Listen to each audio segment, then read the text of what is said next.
শেখার বয়স একটু ইস্টবেঙ্গলের কিছু ফুটবলার নিয়ে একটু আলোচনা করব। কারণ গতকাল শুতে যাওয়ার আগে আমার চ্যাট ফোরামে ইস্টবেঙ্গলের একটা ছেলের সাথে একটু ডাইরেক্ট মেসেজে একটু কথাবার্তা হচ্ছিল।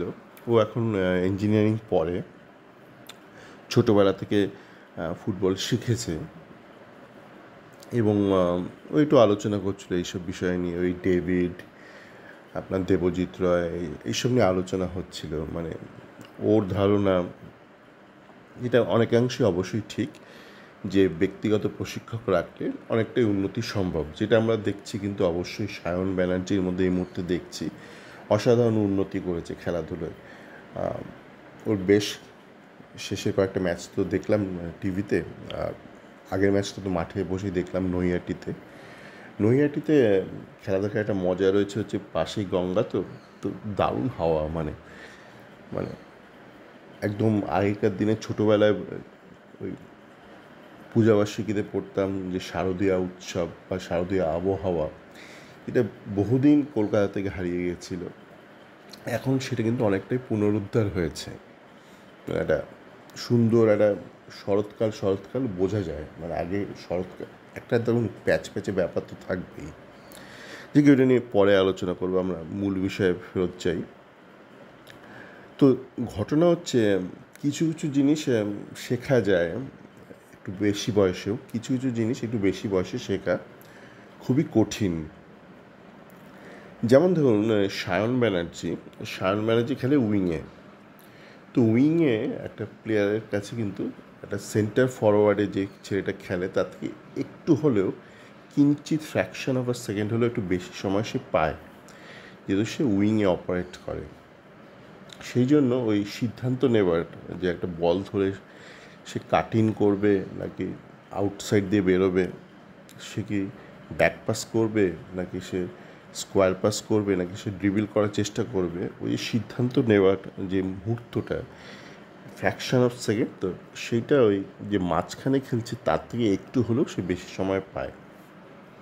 তো সেই অ্যাডভান্টেজটা কিন্তু সায়ন ব্যানার্জিদের মতন ছেলেদের রয়েছে, যারা হয়তো একদম ছোট থেকে সুশিক্ষিতভাবে বড় হয়নি। সে এখন যদি প্রচুর পরিমাণে ট্রেনিং করে এবং তার সাথে সাথে ম্যাচ খেলে, কম্পিটিটিভ ম্যাচ। দেখুন, আপনি যতই ট্রেনিং করুন না কেন আপনার ব্যক্তিগত প্রশিক্ষকের সামনে, কিন্তু আপনি যতক্ষণ ম্যাচ সিনারিওতে নিজেকে ফেলছেন, যে রিয়েল লাইফ সিনারিও বা এনভায়রনমেন্ট, আপনি কিন্তু ততক্ষণ পর্যন্ত ওই শান দিতে পারবেন না যে আপনার যে লজিক, যে মাসেল লজিক, যে শরীরের স্থানীয় কেন্দ্র থেকে যে আপনাকে সিদ্ধান্তটা জানাচ্ছে যে আপনি বলটা নিয়ে কী করবেন। এর সমস্যা হয় এই ডেভিডদের জন্য বা বিষ্ণুদের জন্য, এবং আরও কিছু ছেলে আছে। যেমন আপনারা অনেকে আমায় বলেন যে আমি বাঙালি হলে খালি গদ করে তার প্রশংসা করে, তা নয়। এখানে সাহিল হরিজন বলে একটা ছেলেও আছে। তারপর ইস্টবেঙ্গলে অনূর্ধ্ব-17 শেখর সর্দার, সেই ছেলেটার মধ্যে একটা সমস্যা আছে। প্রথমে আমরা আসি সাহিল হরিজন বা আপনার এই বিষ্ণু, ডেভিডদের। এদের না সমস্যাটা হচ্ছে টু টায়ার্ড, মানে দ্বিস্তর সমস্যা। প্রথমত, এদের তো একটা বেসিক এডুকেশন নেই যে বল ধরে সে কী করবে। আপনারা দেখবেন যে বিষ্ণু বা ডেভিড বল ধরে কী করবে জানে না। মানে ডেভিড নিয়ে তো গত দুদিন অনেক আলোচনাই করেছি।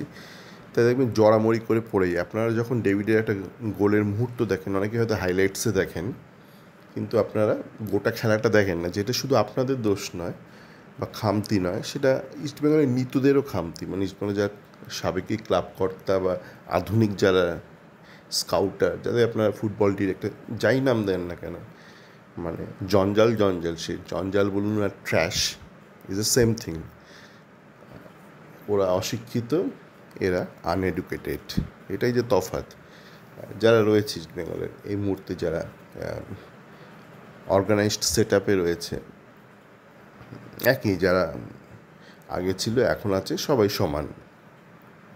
তো এরা বল ধরে কি করবে বুঝতে পারে না। বিষ্ণু বলুন, বিষ্ণু দেখবেন তড়িঘড়ি কাউকে একটা সামনে চোখের সামনে যাকে দেখছি তাকে একটা পাস দিয়ে দেয়। সেই তুলনায় আপনারা দেখবেন যখন শ্যামল বেসরা খেলে বা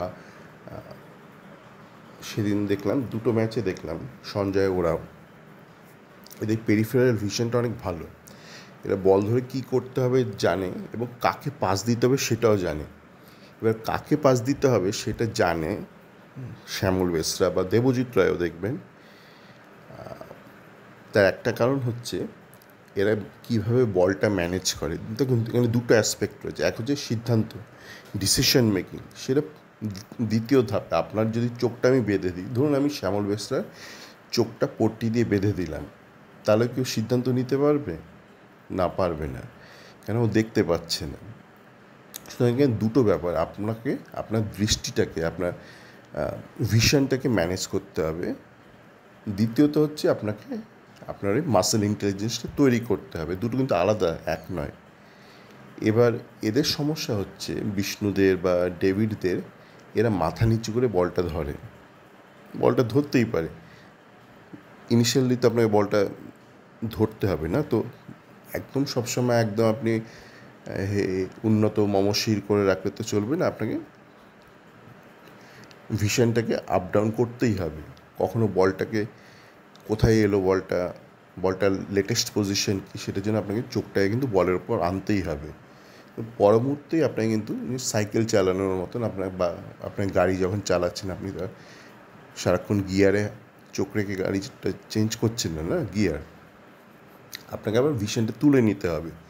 তো এই জিনিসটা কিন্তু এদের জানা নেই, মানে বিষ্ণুদের তো জানা নেই বলেই তা এখন তাহলে এদেরকে যদি নিজেদেরকে শুধরোতে হয়, বিষ্ণু ডেভিডদেরকে, তাহলে প্রথমত এই প্রাথমিক ফুটবলটা এদের ঠিক করতে হবে, যে ভিশন ম্যানেজমেন্ট কী করে চোখটাকে ম্যানেজ করছে সেটা প্রথমত ঠিক করতে হবে। সেটা নয় ধরলাম ঠিক করলো, এবার সেটা ঠিক করতে গেলে তখন দেখবেন ওই বিষ্ণুর ড্রিবল, বিষ্ণুর নাটমেগ বন্ধ হয়ে যাচ্ছে। বিষ্ণুর ড্রিবল নাটমেগ অলরেডি আপনারা ইতিমধ্যে দেখেছেন এখন আর কাজ করে না। কলকাতা ফুটবল লিগেও দেখবেন কাজ করে না। ভালো করে খুঁটিয়ে দেখবেন বিষ্ণুর নাটমেগ ড্রিবল কাজ করে না। তার কারণ হচ্ছে ও যখন নাটমেগ বা ড্রিবল করতে যায় তখন ও বলের উপর এতটা নজর রাখে। প্রথম ডিফেন্ডাররা কী করতো, অপোনেন্ট ডিফেন্ডাররা এসে ওকে ফার্স্ট টাইম ট্যাকেল করতে যেত, ও নাটমেগ করে বেরিয়ে যেত, কারণ ওর বলের উপর এতটা চোখ ছিল। তো এখন যেটা দেখবেন ওরা করে, অপোনেন্ট ডিফেন্ডারে একজন এসে ওকে একটু পুশ করে, হালকা পুশ করে, শোল্ডার পুশ, যেটা লিগ্যাল আইনত। কেননা এরা জানে, অপোনেন্ট ডিফেন্ডাররা জানে যে বিষ্ণু কিন্তু মানে বলের ওপর চোখ থেকেও কাউকে পাস দিতে পারবেন না, দিলেও সামনে মানে কয়েক ফিটের মধ্যে চোখের সামনে যাকে দেখবে তাকেই দেখবে। মানে কেউ একটু দূরে কনভিনিয়েন্ট লোকেশনে সেটা বিষ্ণু দেখতে পারে না, তার কারণ ওর ভিশনের গণ্ডগোলটা, মানে ভিশন ম্যানেজমেন্টে। তো এসে একজন একটু স্লাইটলি শোল্ডার চার্জ করে বা হালকা পুশ করে, আর একজন এসে ও পা থেকে বলটা খেয়ে নেয়, যেহেতু পুশ করলে ও তখন একটু বলটা পা ছাড়া হয়ে যায়। তো এরকম ব্যাপার ডেভিডেরও একই মানে টু স্টেপ প্রবলেম এদের। তো প্রথমটা যদিও বা শুধরোতে পারে ধরুন কয়েক বছরে, তারপরে একটা ওই ডিসিশন মেকিং ওটা শুধরোতে প্রচুর সময় লাগে। কেননা ওটা হচ্ছে কেন বলে কিছু কিছু জিনিস বড় বয়সে শেখা যায় না, কারণ হচ্ছে টোটাল টাইম স্প্যান, কতটা সময় আপনি দিচ্ছেন একটা জিনিস আয়ত্ত করতে গেলে। আপনি যদি ছোটোবেলা শুরু করেন অবশ্যই আপনার হাতে জীবনে অনেক টাইম থাকবে।